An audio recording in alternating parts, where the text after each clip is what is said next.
أما بعد فأعوذ بالله من الشيطان الرجيم. بسم الله الرحمن الرحيم. وما محمد إلا رسول قد خلت من قبله الرسل أفإن مات أو قتل انقلبتم على أعقابكم ومن ينقلب على عقبيه فلن يضر الله شيئا وسيجزي الله الشاكرين. صدق الله العظيم.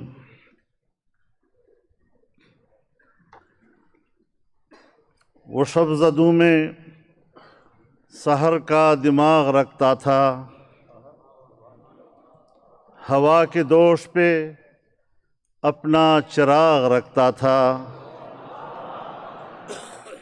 وہ شب زدوں میں سحر کا دماغ رکھتا تھا، ہوا کے دوش پہ اپنا چراغ رکھتا تھا. جو کر رہا تھا رفو دوسروں کے زخموں کو، جو کر رہا تھا رفو دوسروں کے زخموں کو، وہ شخص آپ دلے داغ داغ رکھتا تھا.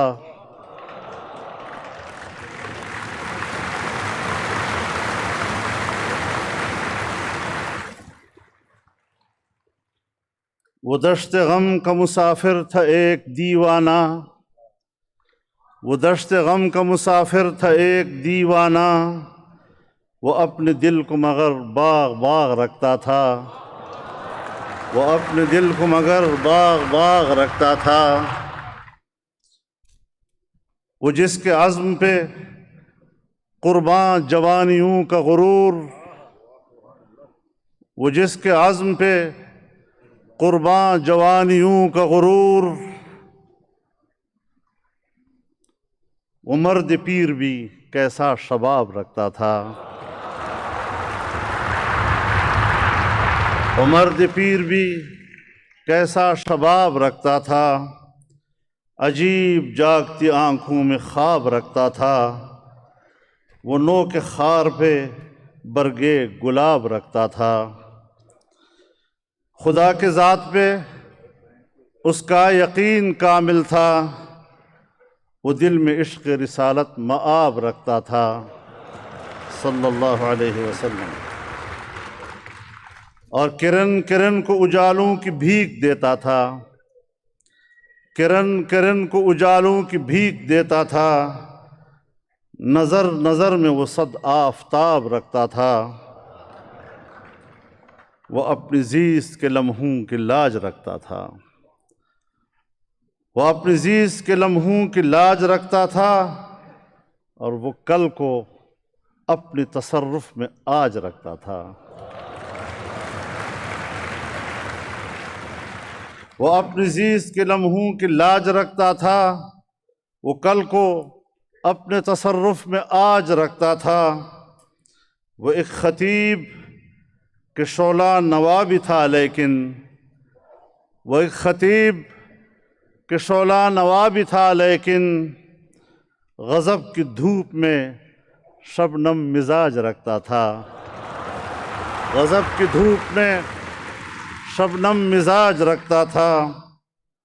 وہ خارزار محبت پہ چل رہا تھا مگر، وہ خارزار محبت پہ چل رہا تھا مگر، گلوں پہ قرض وہ اپنا خراج رکھتا تھا. اور آخری شعر ہے، وہ ایک مرد قلندر بھی کیا سکندر تھا. وہ ایک مرد قلندر بھی کیا سکندر تھا، جو اپنے پاؤں کے ٹھوکر پہ تاج رکھتا تھا.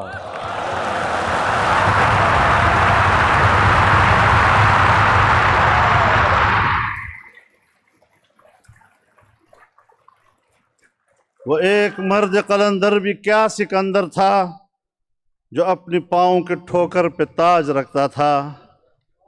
میرے محترم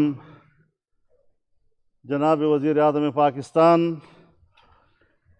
میاں محمد شہباز شریف صاحب، اسٹیج پر موجود تمام زعماء قوم، حضرات علماء کرام، جمعیت طلباء اسلام کے جوانوں اور جمعیت کے جیالوں،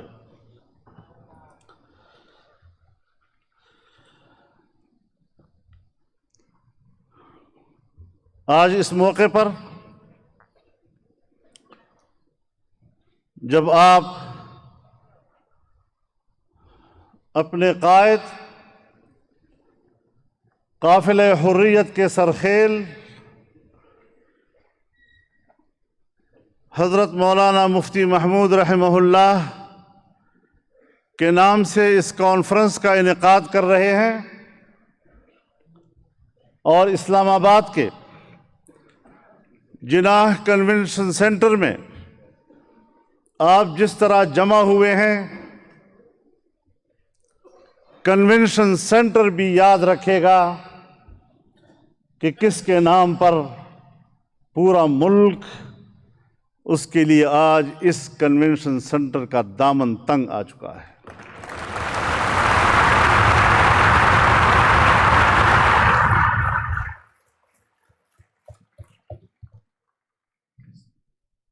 جب بھی حضرت مفتی صاحب کا تذکرہ آتا ہے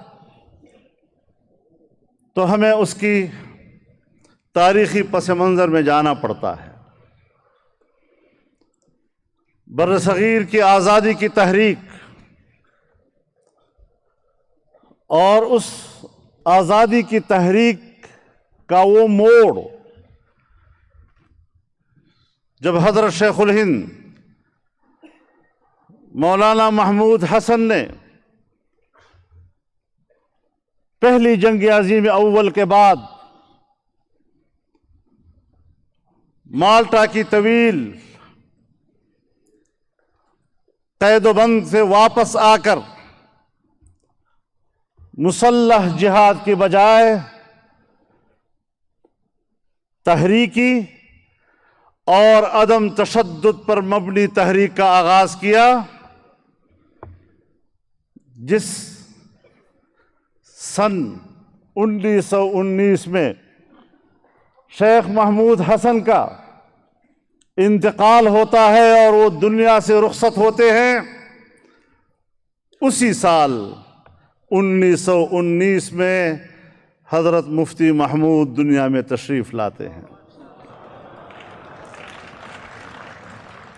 اللہ کی تکوینی نظام کو دیکھیں کہ تحریک کے تسلسل کے لیے اللہ نے ہر دور میں کیسی شخصیات کو پیدا کیا، اور ہم جس کو دیوبند کی تحریک کہتے ہیں، مجھے دکھ ہوتا ہے کہ ہم نے اس تحریک کو ایک فرقے کا عنوان دے دیا ہے۔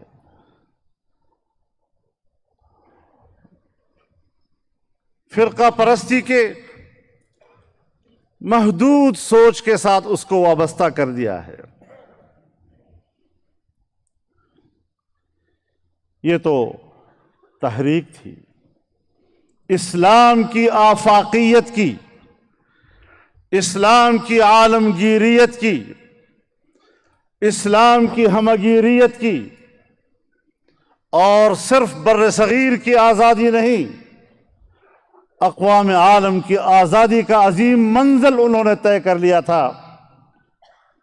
اتنا وسیع، اتنا بلند اور اتنا عمیق فلسفہ جس کی بنیاد پر یہ سارا نظام چل رہا تھا، آج ہم نے اس کو اپنی کمائی کا دکان بنا دیا ہے۔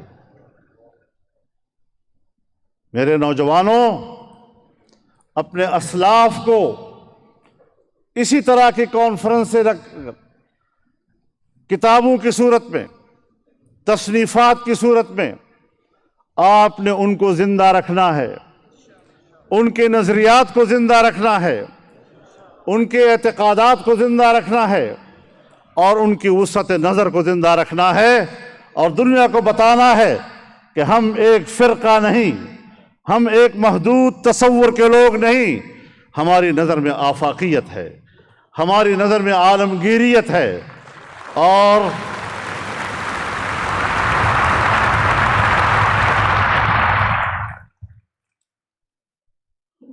ہمارا یہ مسلک عنوان یہ صرف اسلامی دنیا تک نہیں بلکہ مالٹا سے واپس آ کر انہوں نے وطن کی آزادی پر ملک کے ہر مذہب کے لوگوں کو اپنے پلیٹ فارم پر بلایا اور ایک قوم کی صورت میں ہندوستان کو کھڑا کیا، اور 1 سال سے بھی کم عمر ملی لیکن نظریہ ایسا عطا کیا کہ انگریز اپنے پاؤں نہیں جما سکا بر صغیر پر، اور بالآخر اس کو یہاں سے جانا پڑا۔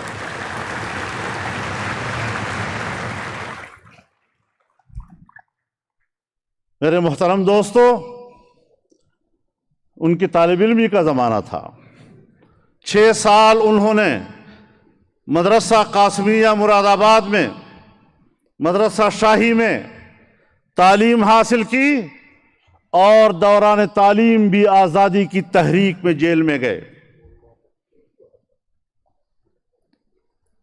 اور جب پاکستان بنا سن 1941 میں وہ فارغ ہوئے، اور 1960 تک آپ نے 20 سال جم کر درس و تدریس سے وابستہ رہے، اور ایک بہت بڑے فقیہ، مفتی اعظم اور محدث کے طور پر متعارف ہوئے۔ اس علمی پختگی کے بعد آپ نے پاکستان میں جمعیت علماء اسلام کو منظم کیا۔ مولانا شبیر احمد عثمانی شیخ الاسلام رحمہ اللہ، جو جمعیت علماء اسلام کے بانی تھے، اور ان کی رحلت کے بعد خلا پیدا ہوا، لیکن حضرت مفتی صاحب رحمہ اللہ نے ایک تنکے کو اکٹھا کیا اور ایک منظم جمعیت علماء اسلام قائم کی، وہاں سے سفر شروع کیا، اور 1962 میں پہلی مرتبہ آپ نے پارلیمانی زندگی کا آغاز کیا اور قومی اسمبلی کے رکن منتخب ہوئے۔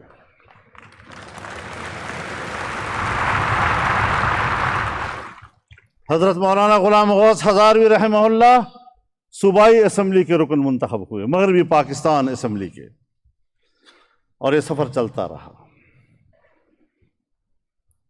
اور پھر 1962 سے لے کر یا 61 سے لے کر آپ کی پارلیمانی زندگی سن 1980 میں جب آپ دنیا سے جا رہے تھے تو 20 سال پھر آپ نے قومی اور وطنی سیاست میں اس ملک کے عوام اور قوم کی قیادت کی تھی۔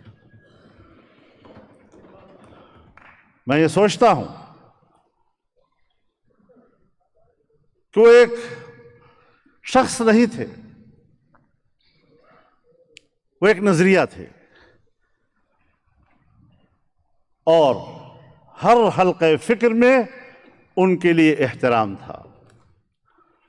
ذوالفقار علی بھٹو مرحوم کی حکومت تھی، مفتی صاحب خان عبد الولی خان کے جیل میں جانے کے بعد قائد حزب اختلاف بنے،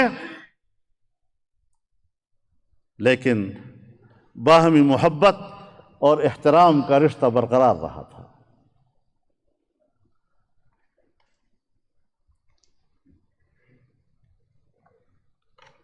نیشنل عوامی پارٹی، آج کی عوامی نیشنل پارٹی، ایک سفر ہم نے کیا ہے۔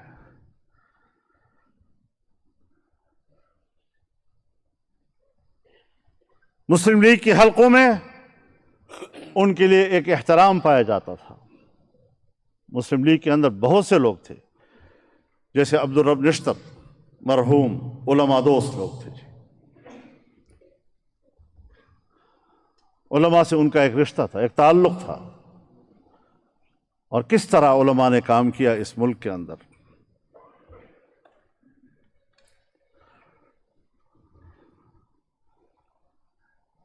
پاکستان کی پہلی دستور ساز اسمبلی کی قرارداد مقاصد حضرت شیخ الاسلام مولانا شبیر احمد عثمانی کا تیار کردہ مسودہ تھا۔ جسے وزیر اعظم پاکستان نوابزاد علی قادری خان نے دستور ساز اسمبلی میں پیش کیا اور متفقہ منظور ہوا۔ قرارداد مقاصد آج بھی مذہبی دنیا کے ہر مکتب فکر میں ایک متفقہ دستاویز ہے۔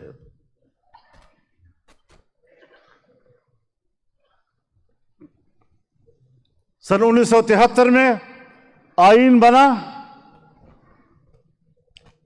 وہ آئین اور اس کے تمام اسلامی حیثیت، اس پر آج بھی علماء کرام کا اتفاق ہے۔ اور محترم جناب رضا ربانی صاحب تشریف فرمائیں،